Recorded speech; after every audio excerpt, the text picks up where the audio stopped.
بسم اللہ الرحمن الرحیم۔ سامعین کرام، آپ سن رہے ہیں انسپیکٹر احمد یار خان سیریز کے سلسلے کی ایک اردو کہانی ماں کی خاطر، جس کے مصنف خود احمد یار خان ہیں اور یہ اس سلسلے کی پہلی قسط ہے۔ مجھے امید ہے آپ کو میری یہ کاوش بھی پسند آئے گی۔ آپ نے اگر ابھی تک میرا چینل کہانی گھر سبسکرائب نہیں کیا تو ابھی میرے چینل کو سبسکرائب کر کے بیل نوٹیفیکیشن آن کر لیجئے تاکہ آنے والی ہر نئی کہانی کی اطلاع بر وقت آپ تک پہنچ سکے۔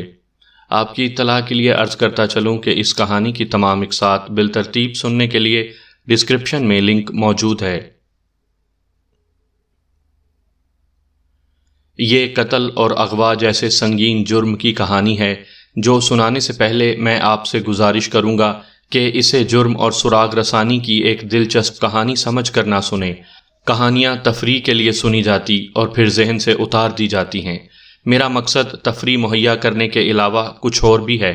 آپ نے شاید محسوس کیا ہوگا کہ میں آپ کو اپنی تفتیش کے وہی کیس سناتا ہوں جو آپ کے مستقل عنوان چار دیواری کی دنیا کے تحت آتے ہیں۔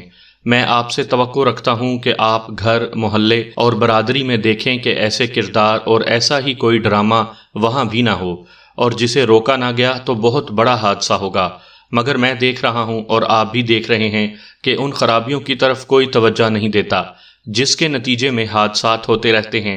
انہیں اخباروں والے اخباروں میں شائع کرتے اور لوگ انہیں دلچسپ خبریں سمجھ کر پڑھتے اور لطف اٹھاتے ہیں، اور جب اگلی دلچسپ خبر آتی ہے تو پچھلی کو بھول جاتے ہیں۔ یہ کہتے کہتے مجھے یاد آیا ہے کہ 3-3.5 سال گزرے پاکستان کے ایک گاؤں نما قصبے میں ایک جوان بیوی ریوالور کی گولی سے ماری گئی۔ خاوند نے بیان دیا کہ یہ ریوالور ایک دیوار کی کھدائی سے نکلا تھا۔ بیوی نے اٹھا لیا اور ٹریگر دبا دیا۔ نالی بیوی کے سینے کی طرف تھی۔ معلوم نہیں تھا کہ ریوالور میں گولی ہے۔ گولی نکلی اور بیوی کے سینے سے پار ہو گئی۔ بیوی کو جلدی دفن کر دینے کی کوشش کی گئی، لیکن بیوی کا باپ جو پولیس کا ریٹائرڈ سب انسپیکٹر تھا تھانے چلا گیا اور معاملہ پولیس کے آگے رکھ دیا۔ چونکہ وہ خود جرم اور تفتیش کے چکر میں بوڑھا ہوا تھا، اس لیے اس نے پولیس کی مدد کی اور انکشاف ہوا کہ اس کی بیٹی کے گھر میں کوئی کھدائی نہیں ہوئی تھی۔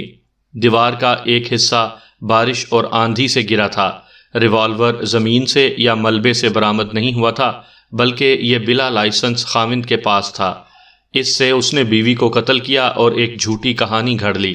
اس قتل کے پس منظر میں برادری کے معمولی اور چھوٹے چھوٹے تنازع تھے جو بڑی آسانی سے طے ہو سکتے تھے، لیکن برادری میں 1-2 حضرات ایسے تھے جو ہر برادری میں ہوتے ہیں جو شر پسند تھے۔ یہ حادثہ تو ضمناً یاد آ گیا ہے۔ میں آپ کو ایک پرانی واردات سناتا ہوں۔ اس میں ایک آدمی نے 50 سال کی عمر میں 22 سال کی کنواری لڑکی کے ساتھ شادی اس مقصد کے لیے کی کہ پہلی بیوی سے اولاد نہیں ہوتی تھی۔ یہ بھی ایک گاؤں نما قصبے کی واردات ہے۔ میں یہاں کے تھانے کا انچارج تھا۔ مضافاتی دیہات بھی میرے تھانے میں آتے تھے۔ ایک صبح رپورٹ آئی کہ قصبے کے ایک گھر میں ایک آدمی رات کو مر گیا ہے۔ اس کی عمر 50 سال بتائی گئی۔ رپورٹ دینے والوں نے 2 طرح کی اطلاعات دیں۔ ایک یہ کہ اس کی حرکت قلب بند ہو گئی ہے، اور دوسری یہ کہ یہ معاملہ مشکوک ہے۔ مشکوک ایسا لفظ ہے جسے کسی بھی تھانے دار کو نظر انداز نہیں کرنا چاہیے۔ میں اسی لفظ پر ان کے ساتھ چل پڑا۔ راستے میں ان سے معلومات لیتا رہا۔ مرنے والا گھر میں اکیلا تھا، صحن میں سویا ہوا تھا۔ آدھی رات سے ذرا پہلے بیوی گھر آئی تو اس نے دیکھا کہ وہ مرا ہوا ہے۔ بیوی نے واویلا برپا کیا تو محلے والے اکٹھے ہو گئے۔ ایک آواز آئی کہ سوتے میں ہارٹ فیل ہو گیا ہے۔ کچھ دیر بعد مرنے والے کے رشتہ دار بھی آ گئے۔ ان میں اس کا ایک بھائی تھا۔ اس نے ہنگامہ کھڑا کر دیا۔ اس نے سب کو للکار کر کہا کہ لاش جہاں ہے وہیں پڑی رہے، اسے قتل کیا گیا ہے۔ اگر یہ لوگ اسی وقت تھانے آ جاتے تو میں آ کر دیکھ لیتا کہ لاش کس حالت میں پڑی تھی۔ لاش کی پوزیشن سے معلوم کیا جا سکتا تھا کہ مرنے والا سکون سے سوتے میں مر گیا ہے، یا مرنے سے پہلے تڑپتا رہا ہے، یا اسے کہیں اور قتل کر کے لاش چارپائی پر پھینکی گئی ہے۔ اب مجھے اندھیرے میں سوئی تلاش کرنا تھی۔ میں نے جب رپورٹ دینے والوں میں اختلاف دیکھا تو مجھے یقین ہو گیا کہ کچھ گڑبڑ ضرور ہے۔ میں نے سب سے پہلے تو ذہن میں یہ بٹھا لیا کہ کون کیا کہتا ہے۔ سب اکٹھے ہی بول رہے تھے۔ میں نے انہیں روکا نہیں، کسی سے کوئی سوال نہ پوچھا تاکہ کوئی چوکس اور چوکنا نہ ہو جائے۔ انہیں بولنے کا موقع دیا اور میں ہر ایک کا چہرہ اور الفاظ ذہن میں بٹھاتا رہا۔ رات کو تھانے رپورٹ نہ کرنے کی وجہ یہی تھی کہ یہ لوگ آپس میں لڑتے جھگڑتے رہے تھے۔ میں نے لاش دیکھی، چارپائی پر برآمدے میں پڑی تھی۔ موت اسی چارپائی پر واقع ہوئی تھی۔ اس وقت یعنی رات کے وقت چارپائی صحن میں تھی۔ خاوند کو مردہ حالت میں سب سے پہلے اس کی بیوی نے دیکھا تھا۔ میں نے سب کو وہاں سے ہٹا کر لاش کا چہرہ، بازو، ہاتھ اور پاؤں دیکھے، ناخن دیکھے، اور میں نے مان لیا کہ حرکت قلب بند ہونے کا کیس نہیں۔ لاش کے ہونٹ اور ناخن نیلے ہو گئے تھے۔ ہاتھوں اور پاؤں پر بھی نیلاہٹ تھی۔ ہونٹوں سے تھوڑی سی جھاگ بھی نکلی ہوئی تھی۔ یہ سانس روک کر مارنے کی نشانیاں تھیں۔ لاش کی گردن دیکھی، انگلیوں یا رسی وغیرہ کا کوئی نشان نہیں تھا۔ گلا نہیں گھونٹا گیا تھا۔ قمیض ہٹا کر پیٹ دیکھا، وہاں بھی کوئی نشان نہیں تھا۔ بعض اوقات جگر کے مقام پر زور سے گھونسا یا لاٹھی لگنے سے انسان مر جاتا ہے، وہاں بھی ضرب کا یا جمے ہوئے خون کا کوئی نشان نہ تھا۔ میں نے سب سے پہلے بیوی سے پوچھ گچھ کی۔ اس نے بتایا کہ وہ شام کھانے کے بعد ایک شادی والے گھر چلی گئی تھی۔ تیل وغیرہ جیسی کوئی رسم تھی۔ وہ آدھی رات سے ذرا پہلے گھر آئی۔ اس کی چارپائی خاوند کی چارپائی کے ساتھ تھی۔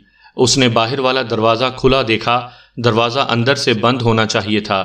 بیوی کو دروازہ کھٹکھٹانا تھا اور خاوند نے اٹھ کر دروازہ کھولنا تھا، مگر دروازہ کھلا ہوا تھا، جس سے بیوی کچھ حیران ہوئی۔ اسے کوئی شک نہ ہوا۔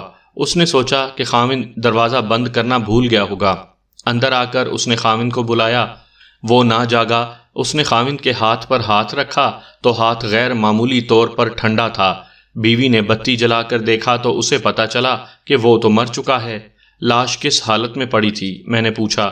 اس نے بتایا کہ ایک ٹانگ دوہری تھی، دوسری چارپائی سے نیچے لٹک رہی تھی، ایک ہاتھ پیٹ پر اور دوسرا تکیے پر تھا۔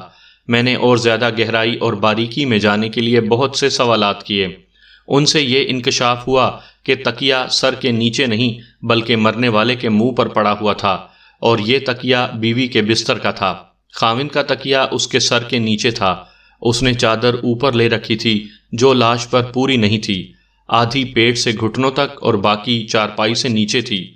میرے پوچھنے پر بیوی نے بتایا کہ خاوند کے نیچے جو چادر بچھی ہوئی تھی وہ کئی جگہوں سے اکٹھی ہو گئی تھی۔ یہ تمام نشانیاں بتا رہی تھیں کہ مرنے والا مرنے سے پہلے تڑپتا رہا ہے۔ دل کی حرکت بند ہونے سے جسم تڑپتا نہیں، انسان سکون سے مر جاتا ہے۔ تکیہ منہ پر تھا۔ یہ ایک واضح ثبوت تھا کہ یہ شخص چت سویا ہوا تھا یا اسے سوتے میں پہلو سے چت کیا گیا اور ساتھ والی چارپائی سے تکیہ اٹھا کر اس کے منہ پر رکھا گیا اور اوپر سے دبا لیا گیا۔ ناک اور منہ بند ہو جانے سے سانس رک گیا اور موت واقع ہوئی۔ یہ بلا شک و شبہ قتل کی واردات تھی۔ تم نے کہا تھا اس کا ہارٹ فیل ہوا ہے۔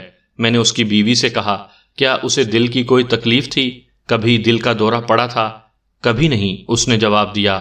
پھر تمہارے ذہن میں یہ خیال کیوں آیا کہ اس کا ہارٹ فیل ہوا ہے؟ اس کے علاوہ اور کوئی وجہ نہیں ہو سکتی، اس نے جواب دیا۔ کیا تمہارا خاوند منہ پر تکیہ رکھنے کا عادی تھا؟ میں نے کہا، بعض لوگ سوتے وقت تکیہ نیچے سے نکال کر ماتھے اور سر پر رکھ لیا کرتے ہیں۔ اس نے ایسا کبھی نہیں کیا تھا۔ گھر میں اور کوئی نہیں تھا؟ کوئی بھی نہیں۔ بچے کہاں ہیں؟ بچے ہیں ہی نہیں، اس نے جواب دیا۔ کیوں؟ اولاد نہیں ہوئی۔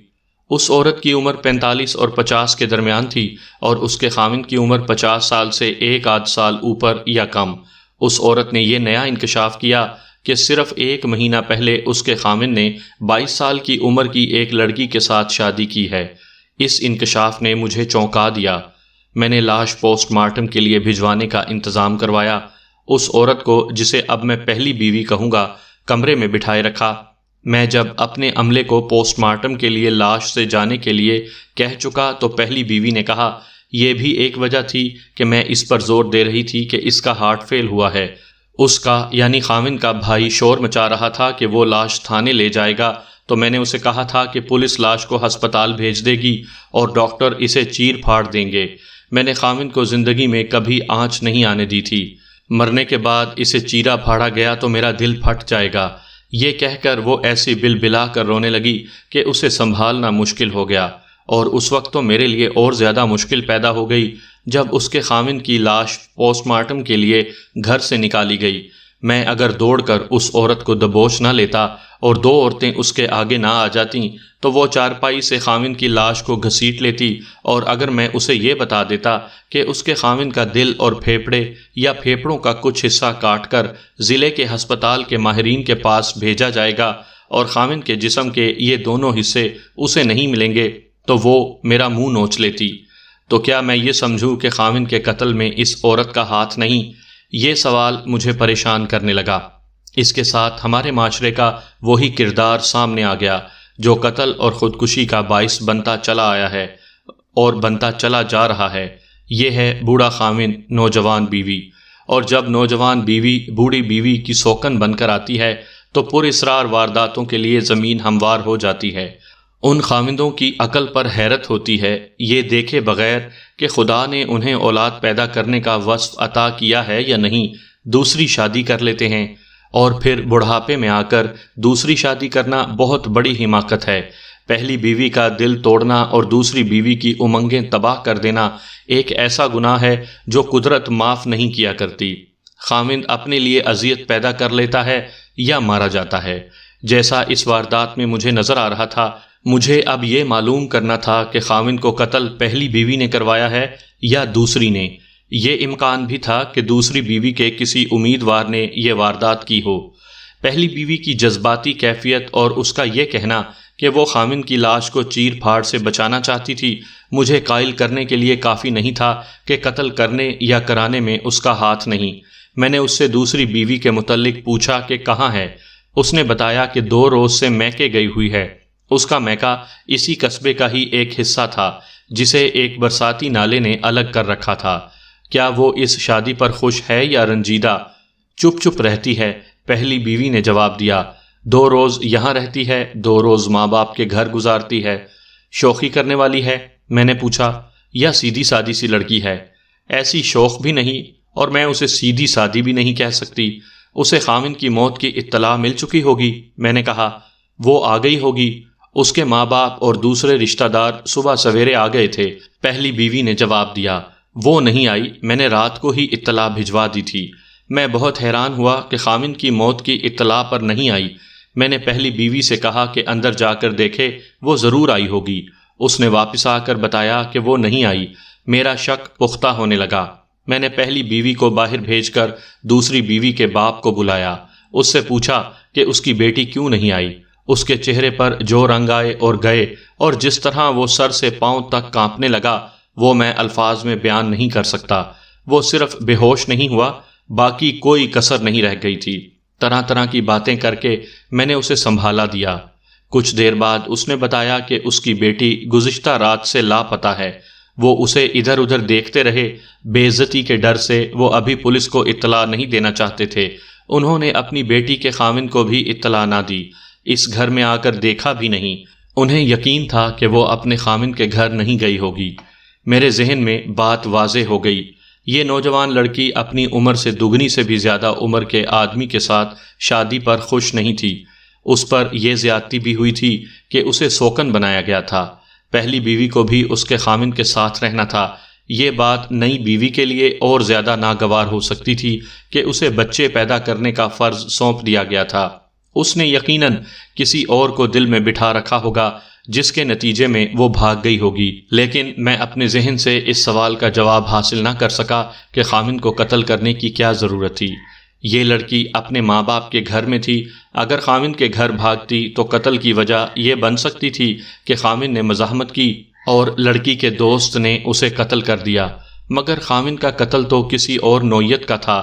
میرے خیال میں واقعاتی شہادت کے مطابق اس کے منہ پر تکیہ رکھ کر اسے قتل کیا گیا تھا، جس کی یہ وجہ ہو سکتی تھی کہ لڑکی جس کے ساتھ بھاگی ہے اس نے سوچا ہوگا کہ شادی شدہ لڑکی کے ساتھ خاوند کی زندگی میں شادی جائز نہیں ہوگی، طلاق تو لی نہیں جا سکتی تھی، اس لیے قتل ضروری سمجھا گیا۔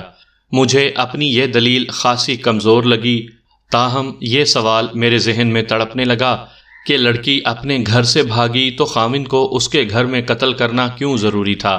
ایک سوال یہ بھی سامنے آیا، کیا لڑکی کو اغوا کیا گیا ہے اور خاوند کو انتقاماً قتل کیا گیا ہے؟ اس صورت میں لڑکی کے رشتے کے امیدوار ایک یا ایک سے زیادہ ہوں گے، مجرم ان میں سے کوئی ایک ہو سکتا تھا۔ میں نے لڑکی کے باپ سے پوچھا کہ وہ گھر سے زیورات اور نقدی لے گئی ہوگی۔ باپ نے قسمیں کھا کر کہا کہ نہیں، وہ کچھ بھی نہیں لے کر گئی۔ شام کھانا کھانے کے بعد اس نے اپنے باپ سے کہا کہ وہ اپنی سہیلی کے گھر جا رہی ہے۔ سہیلی کا گھر آبادی سے باہر کی طرف ہے۔ جب رات ہو گئی تو ماں اسے اس کی سہیلی کے گھر سے لینے گئی۔ معلوم ہوا کہ وہ تو اپنی سہیلی کے گھر میں پہنچی ہی نہیں۔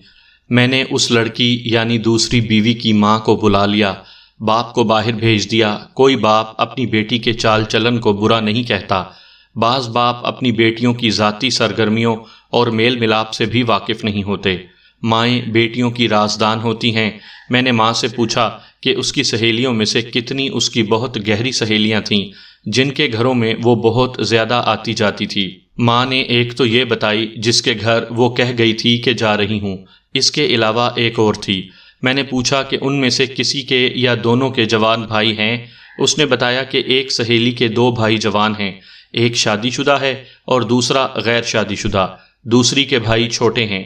تم جب رات اس سہیلی کے گھر اپنی بیٹی کے متعلق پوچھنے گئی تو اس کے دونوں بھائی گھر میں موجود تھے؟ میں نے پوچھا۔ دونوں موجود تھے، اس نے جواب دیا۔ اگر تم چاہتی ہو کہ تمہاری بیٹی تمہیں واپس مل جائے تو مجھے وہ سب کچھ بتا دو جو تمہارے دل میں ہے۔ میں نے اسے کہا، وہ کسے پسند کرتی تھی؟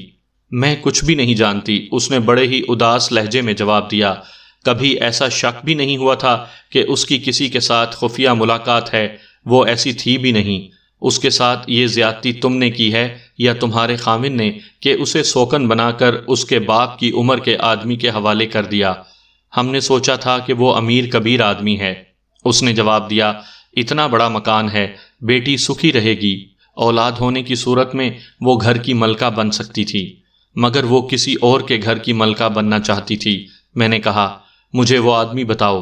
اس نے اس سوال کا جواب دینے کے بجائے پوچھا، آپ کا کیا خیال ہے کہ قتل میں میری بیٹی کا نام بھی آتا ہے؟ ضروری نہیں، میں نے کہا، اور اس کے دل سے خوف نکالنے کے لیے کہا، تمہاری بیٹی اپنے گھر سے گئی ہے، خاوند کو قتل کرنے کی کوئی ضرورت نہیں تھی۔ مجھے ڈر ہے کہ تمہاری بیٹی کو کوئی اغوا کر کے لے گیا ہے۔ تم یہ بتاؤ کہ اس کے رشتے کے لیے تم لوگوں نے آنے والوں کو جواب دیا ہوگا، ان میں کوئی اتنا دلیر ہے جس نے یہ انتقامی کارروائی کی ہو؟ اس نے ذہن پر زور دے کر جواب دیا، ان میں سے کوئی ایک بھی اتنا دلیر نہیں۔ اس سے چند اور باتیں پوچھیں اور اسے فارغ کر دیا۔ یہ ابتدائی کارروائی تھی، مجھے یہ دیکھنا تھا کہ اس ڈرامے میں کون کیا ہے۔ میں صحن میں گیا اور مکان کا جائزہ لیا۔ قاتل باہر سے آیا ہوگا۔ پہلی بیوی نے کہا تھا کہ وہ شادی والے گھر چلی گئی تھی۔ گھر کا دروازہ اندر سے بند ہونا چاہیے تھا لیکن کھلا ہوا تھا۔ میں نے فرض کیا کہ دروازہ اندر سے بند تھا۔ اس صورت میں قاتل کس طرف سے اندر آ سکتا تھا؟ کوٹھے پر نظر جانے سے پہلے میری نظر صحن کی دیوار پر پڑی۔ اس طرف باہر کشادہ گلی تھی، دیوار پر اندر کی طرف سے سفیدی کی گئی تھی۔ دیوار پر مجھے ایک صاف نشان نظر آیا۔ یہ ننگے پاؤں کی انگلیوں کی رگڑ ہو سکتی تھی اور یہ میرا وہم بھی ہو سکتا تھا۔ مجھے اب وہم اور افسانے میں سے حقیقت نکالنی تھی۔ یہ نشان غور سے دیکھا تازہ معلوم ہوتا تھا۔ دیوار کی بلندی 7 فٹ کے لگ بھگ تھی، اوپر سے گولائی میں نہیں بلکہ چپٹی تھی۔ میز منگوا کر میں اس پر کھڑا ہو گیا۔ اوپر گرد کی موٹی تہہ تھی، ایک جگہ سے گرد صاف تھی، اس کے دائیں بائیں ایسے نشانات بڑے صاف تھے جیسے باہر سے کوئی اوپر آیا اور وہاں اس نے ہاتھ رکھے۔ دیوار پر جا کر میں باہر کو کود گیا۔ ادھر بھی کچھ عرصہ پرانی سفیدی تھی اور وہاں اوپر چڑھنے کے صاف نشانات موجود تھے۔ باہر ایک جگہ ہاتھ ڈالنے کی ذرا سی جگہ تھی۔ پاؤں کی رگڑ کے نشان واضح تھے، پاؤں ننگے معلوم ہوتے تھے۔ گلی کچی تھی، دیوار کے ساتھ ننگے پاؤں کے نشان تھے اور جوتوں کے بھی۔ ایک نشان تو بہت ہی واضح تھے، دیوار کے ساتھ پاؤں کے نشانات کے قریب بجھے ہوئے سگریٹ کا ٹکڑا پڑا تھا جس کے جلتے ہوئے سرے کو رگڑ کر بجھایا گیا تھا۔ دیوار پر سیاہ نشان تھا جس کے متعلق کوئی شک نہیں تھا کہ یہاں سگریٹ بجھایا گیا ہے۔ میں اور ہر تھانے دار مجرموں کی عادات اور نفسیات سے واقف تھا۔ میں نے سگریٹ کا ٹکڑا اٹھا کر سونگھا، اس میں چرس ملی ہوئی تھی۔ اپنے ہیڈ کانسٹیبل کو دیا، اس نے بھی سونگھ کر کہا کہ چرس ہے۔ چرس ثابت کرتی تھی کہ اگر یہی آدمی دیوار پھلانگ کر اندر گیا اور قتل کی واردات کی ہے تو یہ کوئی عادی مجرم ہے۔ آج کل تو پتہ چلا ہے کہ کالجوں کے لڑکے اور لڑکیاں بھی چرس پیتی ہیں۔ اس زمانے میں چرس صرف جرائم پیشہ لوگ یا ملنگ وغیرہ بہت ہی گھٹیا درجے کے لوگ پیتے تھے۔ یہ سوچا ہی نہیں جا سکتا تھا کہ یہاں دیوار کے ساتھ اچھے خاندانوں کے لڑکے بیٹھ کر چرس پیتے رہے ہوں گے۔ میں نے سگریٹ اپنے لباس میں رکھ لیا۔ مجھے یہ یقین ہو گیا کہ قاتل کرائے کا ہے اور پیشہ ور ہے۔ 7 فٹ کی دیوار پھلانگنا بھی پیشہ ور کا کام تھا۔ اس نے اندر جا کر مقتول کے منہ پر تکیہ رکھا اور اسے مار کر دروازہ اندر سے کھولا اور باہر نکل گیا۔ پہلی بیوی نے کہا تھا کہ دروازہ اندر سے بند ہونا چاہیے تھا لیکن کھلا ہوا تھا۔ یہ قاتل نے کھولا تھا۔ وہ جوتے پہننے کے لیے پھر دیوار کے اس طرف گیا ہوگا جہاں سے اوپر چڑھا تھا۔ مجرم خصوصاً ڈاکے اور قتل جیسے بڑے جرم سے پہلے اکثر چرس یا شراب پیتے ہیں۔ اس مجرم نے چرس کے کش لگائے اور سگریٹ دیوار کے ساتھ بجھا کر اوپر چلا گیا۔ دیوار کے اوپر چڑھ کر اندر آہستہ سے اتر گیا۔ اگر قاتل کرائے کا تھا تو یہ انتظام پہلی بیوی نے کیا ہوگا۔ یہ شک اس لیے ہوا کہ وہ پرانی عمر کی عورت تھی، تجربہ کار اور ہوشیار تھی۔ نئی عمر کی لڑکی کے لیے یہ کام آسان نہیں ہوتا۔ یہاں یہ بتانا ضروری ہے کہ لڑکی کا گھرانہ متوسط درجے سے ذرا کم ہی تھا۔ مقتول کا معیار اونچا تھا، اس کے مقابلے میں لڑکی کا خاندان غریب تھا۔ لڑکی کے متعلق ابھی میں کچھ نہیں کہہ سکتا تھا کہ چال چلن کی کیسی تھی۔ یہ رائے میں نے ضرور قائم کر لی تھی کہ عورت ذات جب انتقامی کارروائی پر اتر آتی ہے تو کمرے میں بند کی ہوئی بلی کی طرح ایسا جوابی حملہ کرتی ہے کہ انسان دنگ رہ جاتا ہے۔ بات ذرا کھلتی آ رہی تھی۔ میں نے ان 2 آدمیوں کو معلوم کر کے الگ کر لیا جو پہلی بیوی کے واویلے پر اس گھر میں آئے تھے۔ انہوں نے بتایا کہ آدھی رات سے ذرا پہلے انہیں پڑوس میں اس عورت کی چیخ و پکار سنائی دی۔ دونوں ایک دوسرے کے پیچھے آ گئے۔ انہوں نے یہ دیکھا کہ پہلی بیوی اپنا سر پیٹ رہی تھی۔ لاش کے منہ پر تکیہ نہیں تھا جو پہلی بیوی نے اٹھا کر دوسری چارپائی پر رکھ دیا ہوگا۔ لاش کی پوزیشن انہوں نے وہی بتائی جو پہلی بیوی بتا چکی تھی۔ بیوی نے انہیں بتایا کہ وہ شادی کے گھر سے آئی تو خاوند کو اس حالت میں دیکھا۔ ان آدمیوں نے لاش کو اپنی عقل کے مطابق دیکھا، گردن بھی دیکھی، جسم بھی دیکھا۔ انہیں کہیں بھی ضرب یا زخم نظر نہ آیا۔ بیوی نے کہا کہ اس کا ہارٹ فیل ہو گیا ہوگا۔ انہوں نے کوئی شک نہ کیا۔ لاش سیدھی کی اور چارپائی اٹھا کر برآمدے میں کر دی۔ پھر محلے کی عورتیں آنے لگیں۔ چند اور مرد آ گئے تھے جو عورتوں کو دیکھ کر باہر چلے گئے۔ ان آدمیوں میں ایک مجھے خاصا سیانہ لگا۔ میں نے اس سے پوچھا کہ اس کا تجربہ کیا کہتا ہے، یہ حرکت قلب بند ہونے کا کیس ہے یا قتل کا؟ اس نے جواب دیا، میں اس وجہ سے اسے دل کی حرکت بند ہونے کا کیس سمجھا تھا کہ 50 سال کی عمر میں 22 سال کی لڑکی کے ساتھ شادی کرنا اور جس بیوی نے 30 سال غلاموں کی طرح ساتھ نبھایا اس کے ساتھ شرمندگی کی حالت میں رہنا دل کی حرکت بند کرنے کے لیے کافی ہوتا ہے۔ مقتول شریف آدمی تھا۔ بدماش آدمی بہت کچھ برداشت کر لیتے ہیں۔ چونکہ یہ گھرانے مسلمانوں کے تھے، پردہ تھا، اس لیے مرد عورتوں کے متعلق وہی رائے دیتے تھے جو ان کی عورتیں انہیں بتاتی تھیں۔ ان دونوں نے اپنی عورتوں کی زبانی بتایا کہ دوسری بیوی غریب گھرانے کی ہے، خوبصورت ہے، چالاک نہیں۔ پہلی بیوی زیادہ عمر کی وجہ سے تجربے کار ہے، لیکن یہ نہیں کہا جا سکتا کہ وہ اتنا بڑا جرم کر سکتی ہے۔ وہ اتنی ہوشیار نہیں۔ اپنی قسمت کا رونا روتی ہے کہ اس کی اولاد نہ ہوئی۔ اس نے کسی سے شکایت نہ کی کہ اس کے خاوند نے دوسری شادی کر لی ہے۔ یہ بھی سنا گیا ہے کہ اپنے خاوند کو ہر وقت اداس دیکھ کر اس نے اسے بخوشی دوسری شادی کی اجازت دی تھی۔ ان سے بہت سے معلومات حاصل کر کے میں نے اپنی ضرورت کے مطابق آدمی جمع کیے اور انہیں تھانے چلنے کو کہا۔ ان میں پہلی بیوی کے 2 بھائی تھے، مقتول کا ایک بھائی، دوسری بیوی کا باپ اور محلے کے یہ 2 آدمی تھے جو پہلی بیوی کے شور پر پہنچے تھے۔ ان سے تو ادھر ادھر کی ضروری معلومات لینی تھیں، صحیح اطلاعات کے لیے مخبروں کو استعمال کرنا تھا۔ ان میں 2 عورتیں تھیں۔ تھانے میں جا کر میں نے ذرا سکون سے سوچا تو سب سے پہلے دل سے یہ دعا نکلی کہ یہ موت قدرتی نکلے اور پوسٹ مارٹم رپورٹ ثابت کر دے کہ یہ قتل نہیں، مرنے والے نے خود ہی تکیہ اپنے منہ پر رکھ لیا ہو جس نے سوتے میں اس کا سانس روک لیا ہو۔ اس کے بعد میرے دماغ میں یہ خیال آیا کہ پہلی بیوی کے لیے قتل کا یہ جواز ہو سکتا ہے کہ جائیداد خاوند کے نام پر ہوگی۔ اس عورت کو یہ خطرہ محسوس ہوا ہوگا کہ وہ نئی نویلی دلہن کے جال میں آ کر جائیداد اس کے نام کر دے گا۔ مگر نئی دلہن کا اغوا یا فرار میرے لیے الجھن پیدا کر رہا تھا، اور مجھے اس سوال کا جواب نہیں مل رہا تھا کہ لڑکی اگر اغوا ہوئی ہے تو کیا قتل اور اغوا ایک دوسرے سے متعلق ہیں، یا اغوا یا فرار محض اتفاق سے قتل کی رات ہوا ہے۔ تفتیش میں بعض اوقات یوں بھی ہوتا ہے کہ بچہ بغل میں اور ڈھنڈورا شہر میں والی بات ہو جاتی ہے، اور مجھ جیسے مغز پھرے تھانے دار سارے تھانے کی حدود یعنی اپنے تمام تر علاقے کی خاک چھانتے اور ہر مشتبہ کے لیے قیامت کھڑی کیے رکھتے ہیں، مگر ایسی خوش نصیبی کبھی کبھی دیکھنے میں آتی ہے۔ میں نے تفتیش کی انسانی مشینری کو خوب مشق کرا رکھی تھی، ادھر واردات ہوتی تھی، ادھر میرے سرکاری اور غیر سرکاری مخبر اپنی اپنی ڈیوٹی سنبھال لیتے تھے۔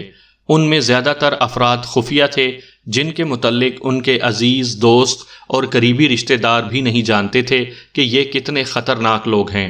اس کیس میں مجھے ان کا خصوصی استعمال کرنا تھا۔ میں نے انہیں بلایا اور دونوں مخبر عورتوں کو بھی بلایا۔ مجھے پوسٹ مارٹم رپورٹ کا انتظار تھا، اس میں معمول سے زیادہ وقت لگ گیا۔ رپورٹ شام کو آئی۔ ڈاکٹر نے لکھا تھا کہ حرکت قلب بند ہونے سے موت واقعہ نہیں ہوئی، سانس رکنے سے ہوئی ہے۔ ڈاکٹر یہ تو نہیں لکھ سکتا تھا کہ کسی نے اس کی ناک اور منہ پر سرہانہ رکھ کر اوپر سے دبائے رکھا حتیٰ کہ وہ مر گیا۔ اس کیس میں سانس رکنے سے مراد قتل تھا۔ ڈاکٹر نے مزید تصدیق کے لیے مقتول کا دل اور پھیپھڑوں کا کچھ حصہ اور غالباً اندر کے ایک دو اور اعضاء نکال کر ضلع یا صوبے کے ماہرین کو بھجوا دیے تھے۔ میرے لیے معاملہ صاف تھا، یہ قتل کی واردات تھی۔ میں نے دونوں مخبر عورتوں سے کہا کہ وہ مقتول کی پہلی بیوی کے متعلق معلومات حاصل کریں اور دوسری بیوی کے متعلق تفصیل سے معلوم کریں کہ چال چلن کی کیسی تھی، اس کا کسی کے ساتھ دوستانہ تھا، کسی کے ساتھ چوری چھپے میل ملاپ تھا، اور کیا وہ کسی کے ساتھ بھاگ گئی ہے یا اغوا ہوئی ہے۔ دوسرے مخبروں کو بھی ضروری ہدایات دیں اور رخصت کر دیا۔ رات کو میں نے تفتیش جاری رکھی۔ دوسری بیوی کے باپ سے پوچھا کہ وہ لڑکی کی گمشدگی کی رپورٹ درج کروانا چاہتا ہے یا اسے یقین ہے کہ وہ اپنی مرضی سے کسی کے ساتھ چلی گئی ہے۔ اس بیچارے کی حالت ایسی تھی کہ منہ کھول کر مجھے دیکھتا رہا، بولا کچھ بھی نہیں۔ مجھے بہرحال اس لڑکی کو ڈھونڈنا تھا، کیونکہ خاوند کے قتل کے ساتھ اس کا گہرا تعلق تھا۔ خواہ گواہ کی حیثیت سے ہی صحیح، میں نے اس کی گمشدگی کی رپورٹ درج نہ کی۔ اس کے باپ پر ہر زاویے سے حملہ کیا، اسے بہت چکر دیے، مگر مجھے اس سوال کا جواب نہ ملا کہ اس کی بیٹی کی گمشدگی اغوا ہے یا فرار۔ مجھے یہ یقین ہو گیا تھا کہ باپ کچھ چھپا نہیں رہا تھا۔ اس نے تو یہ بھی نہ چھپایا کہ اس نے اپنی بیٹی کا رشتہ 5,000 روپیہ نقد لے کر مقتول کو دیا تھا۔ اس دور کا 5,000 آج کے 40,000 کے برابر تھا۔ باپ نے خدا کے نام پر اپنی بیٹی بیچی تھی اور اب ایسی اذیت میں مبتلا تھا کہ اس کے منہ سے بات نہیں نکلتی تھی اور اس کے ہوش ٹھکانے نہیں تھے۔ میں نے مقتول کے بھائی کو اپنے پاس بٹھایا اور پوچھا کہ اس نے لاش دیکھ کر ہی کیوں کہہ دیا تھا کہ اس کا ہارٹ فیل نہیں ہوا، اسے قتل کیا گیا ہے۔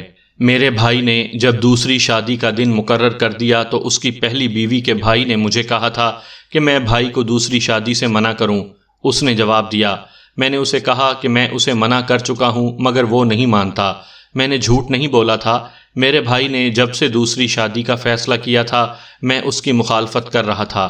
میں اسے کہہ رہا تھا کہ 50 سال تمہاری عمر ہو گئی ہے، نوجوان لڑکی معلوم نہیں تمہیں دل سے قبول کرے یا نہ کرے، کئی خرابیاں پیدا ہوتی ہیں، لیکن وہ نہیں مانا۔ اس کے دماغ پر اولاد سوار تھی، کہتا تھا کہ اتنا بڑا مکان اور اتنی بڑی دکان ہے، کون سنبھالے گا، بیوی کے بھائی کھا جائیں گے۔ میں نے اسے یہ بھی کہا کہ خدا نے تمہیں لڑکا دے بھی دیا تو تم اس کے لڑک پن میں ہی بوڑھے ہو کر مر چکے ہوگے، ہم میں سے بھی کوئی نہ ہوگا، اس لڑکے کا کیا بنے گا۔ ایسی اور بہت سی باتیں اسے سمجھائیں، لیکن اس غریب باپ نے میرے بھائی کو اپنی کنواری بیٹی دے ہی دی۔ اس کے بعد میرے بھائی کی پہلی بیوی کے بھائی نے مجھے غصے سے کہا کہ بھائی کو شادی سے منع کر دو ورنہ تم سب پچھتاؤ گے۔ میں بھی غصے میں آ گیا۔ آپس میں بہت بک بک ہوئی۔ وہ طبیعت کا ذرا کڑوا اور تیز ہے۔ اس نے کہا کہ بھائی اور اپنی نئی بھابھی کو سنبھال کر رکھنا۔ کیا یہ شخص اتنا دلیر ہے کہ اس نے تمہارے بھائی کو قتل کروا دیا ہوگا؟ میں نے پوچھا۔ میرے پاس کوئی ثبوت نہیں، اس نے جواب دیا۔ جہاں تک دلیری کا تعلق ہے وہ کوئی ایسا گیا گزرا بھی نہیں، ہو سکتا ہے غصے میں اس کا دماغ خراب ہو گیا ہو، میں کچھ کہہ نہیں سکتا، شک ضرور ہے۔ تمہاری بڑی بھابھی نے اس سلسلے میں تمہارے ساتھ کوئی بات کی تھی؟ میں خود اس کے پاس گیا تھا، اس نے جواب دیا۔ میں نے اسے کہا تھا کہ بھابھی، میں نے اپنے بھائی کو شادی سے بہت روکا ہے، لیکن وہ نہیں مانتا۔ مجھ سے ناراض نہ ہونا، یہ نہ سمجھنا کہ میں اس کی شادی میں راضی ہوں۔ وہ روتی تھی اور کہتی تھی کہ میں نے ان کی بہت خدمت کی ہے، اب وہ مجھ سے یہ قربانی مانگتے ہیں تو میں نے خود ساتھ ہو کر رشتہ کروایا ہے۔ میری قسمت میں جو لکھا تھا اس پر صبر شکر کرتی ہوں۔ لیکن تمہیں معلوم ہے کہ مکان اور دکان کس کے نام پر ہے؟ اچھی طرح معلوم ہے، اس نے جواب دیا۔